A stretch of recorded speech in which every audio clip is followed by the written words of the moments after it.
conozco hace un tiempito. Y bueno, porque él es líder de la Iglesia Española Episcopal de Comunión Anglicana. Lleva alrededor de 20 años ejerciendo este ministerio pastoral dedicado principalmente a las personas migrantes, a las personas con necesidades y en todos los ámbitos, y muy comprometido también con la causa LGBT, de lesbianas, gays, transexuales y bisexuales y su inclusión plena en las iglesias.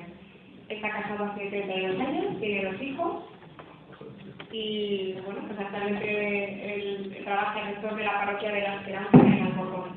Así que nada, le damos la palabra.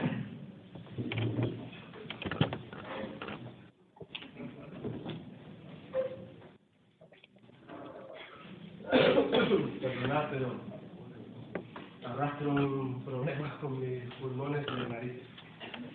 Bueno, y en primer lugar agradecer a toda la organización, ¿no? Y especialmente a José Antonio, porque te quiero mucho, es un personaje que yo le conozco ya desde tiempo. Y bueno, pues os agradezco muchísimo que hayáis pensado en mí. No sé si lo que yo pueda decir aquí pues puede aportar algo, puede ayudar a todo esto. Lo que sí que me estoy dando cuenta es de que está clarísimo, está claro, cada día más claro, que hay una necesidad imperiosa de mirar con otros ojos la realidad. De mirarme, de mirarnos y de mirar con otra mirada, con otra perspectiva. Esto yo creo que está clarísimo. Y es clarísimo también, creo, que la necesidad de aunar fuerzas y de trabajar en comunidad, todos juntos, independientemente del credo, porque cada uno piense y viva la fe, la espiritualidad, pues esto, precisamente como alguien decía, como seres relacionales que somos, esto es cada día más necesario. Yo, pues como ya se ha dicho, soy pastor o presbítero, como queráis llamarlo, de una iglesia en España que pertenece a la Comunión Anglicana, la Iglesia Española Reformada Episcopal. Y bueno, ya sabéis que el anglicanismo es variado, ¿no? Ya tiene un nacimiento dentro de una controversia, ¿no? Pero hoy actualmente, y desde hace ya mucho, pues sabéis todos y todas que el mundo anglicano tiene varias eclesiologías, y estas eclesiologías, cada una de ellas, pues también tienen o dan lugar a diferentes sensibilidades espirituales. Y esto, antes de verlo como un problema, a la diferencia, a que estos lo ven así, estos lo viven acá o de otra manera, pues el mundo anglicano ha sido capaz, al menos teóricamente, y yo creo que también en la práctica hace un esfuerzo tremendo, ha sido capaz de mantener el equilibrio y de aceptar estas diferencias como algo positivo, ¿no? Como algo que anima y que da vida al resto de la comunión, ¿no? Otra cosa es, bueno, muchas veces los problemas que surgen. Hoy actualmente hay serios problemas dentro de la comunión anglicana, ¿no? Pero en fin, se lucha por la comunión, por mantener esa comunión. Y desde aquí, pues quiero, desde esta experiencia mía, desde el mundo anglicano, pues voy a ver si puedo decir algo que os sirva, ¿no? Y que sea algo positivo para este día. Mirad, durante estos días pasados, y concretamente ayer todo el día casi, y por la noche, he estado escuchando un discurso totalmente recurrente. O sea, ya hasta llegar a decir, hay que fastidiarse. No, porque me digas que sí, con J, hay que fastidiarse del asunto, ¿no? Y el discurso al que me refiero es el siguiente. Esto en el mejor de los casos. Decía, no se puede mezclar política y espiritualidad, por un lado.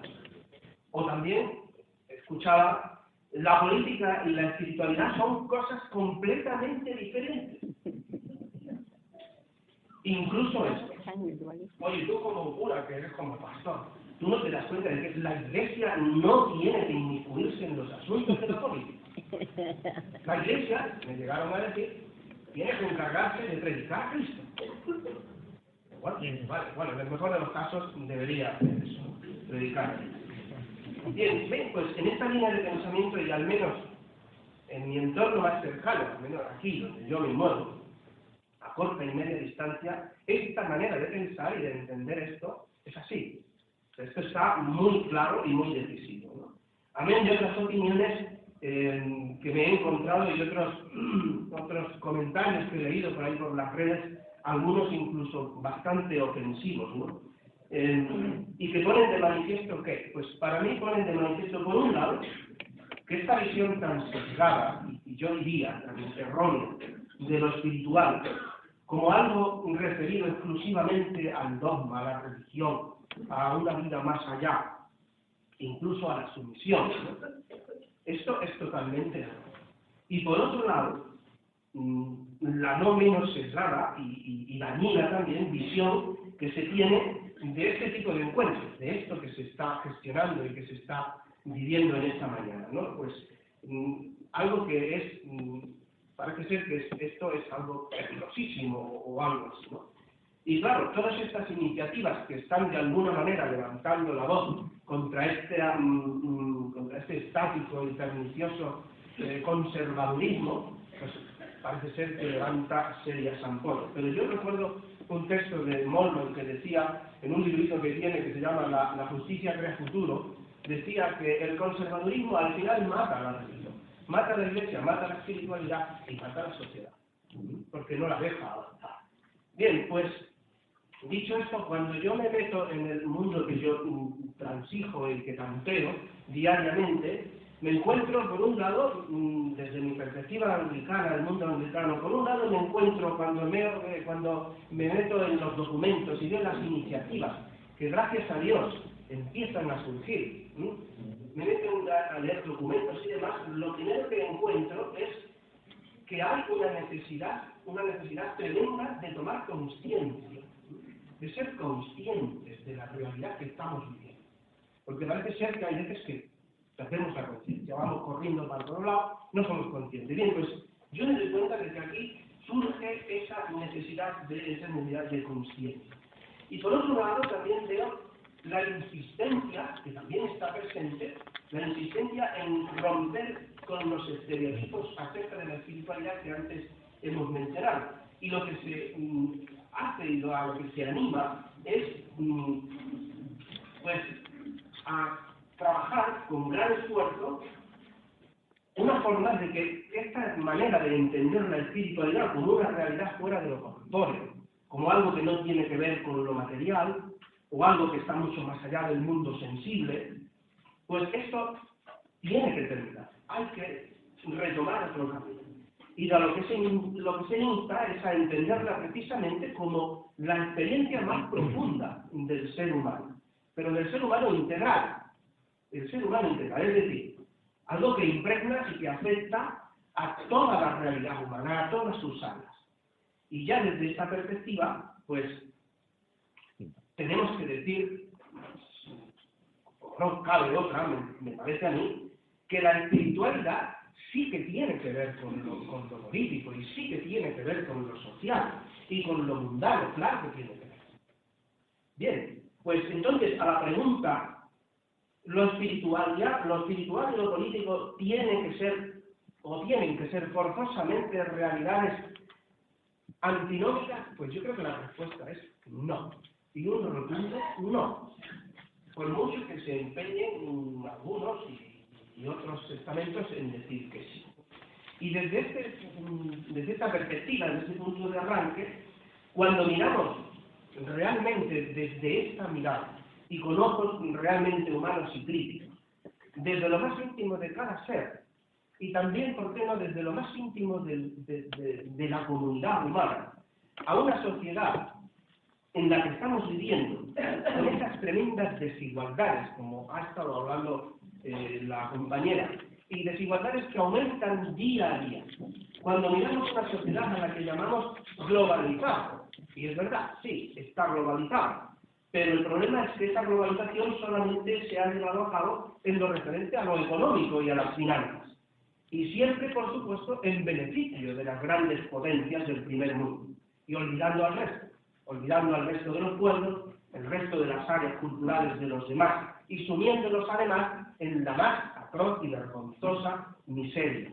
Entonces, cuando esto es así, por lo menos yo, desde el punto de vista cristiano, no nos queda otra que tomar opciones.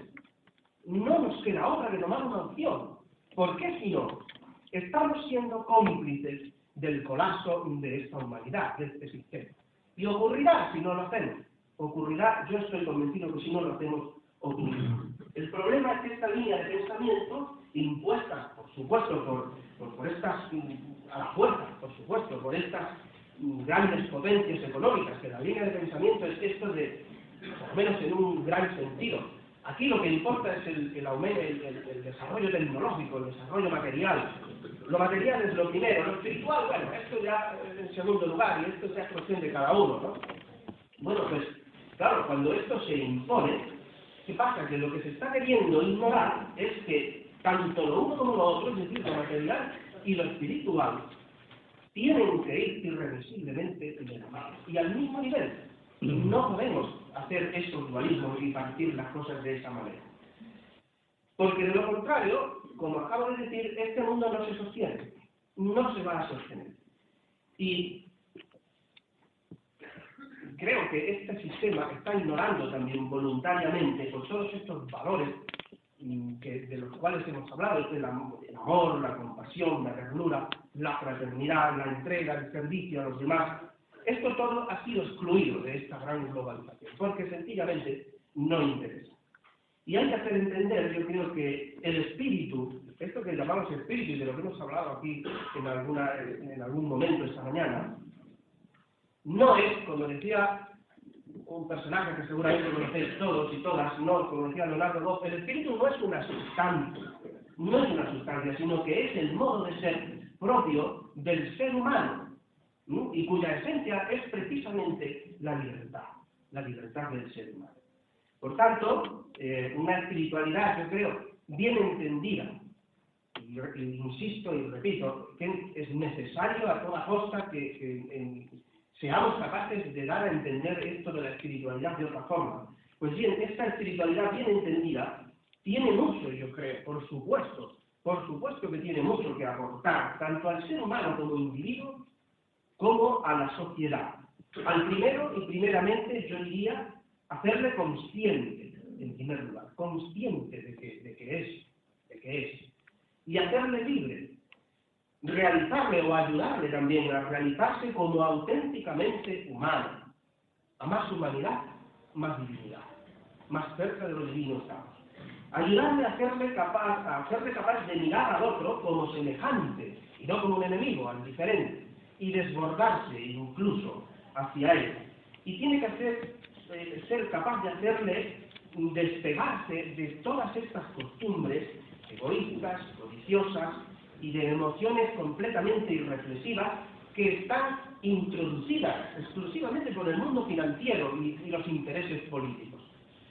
Y a la segunda, a la sociedad, yo creo que también pueda hacerla capaz de desearse y realizarse en una experiencia armónica, en una experiencia de armonía y en una actuación generosa con cada uno de sus integrantes y construirse desde y en la justicia y desde y en el amor y capaz también de desechar aquellas prácticas que estamos viendo clarísimamente que destruyen, que esclavizan a las personas y que las convierten en puros objetos, creando una cantidad de sufrimientos gratuitos, horribles y unas desigualdades tremendas.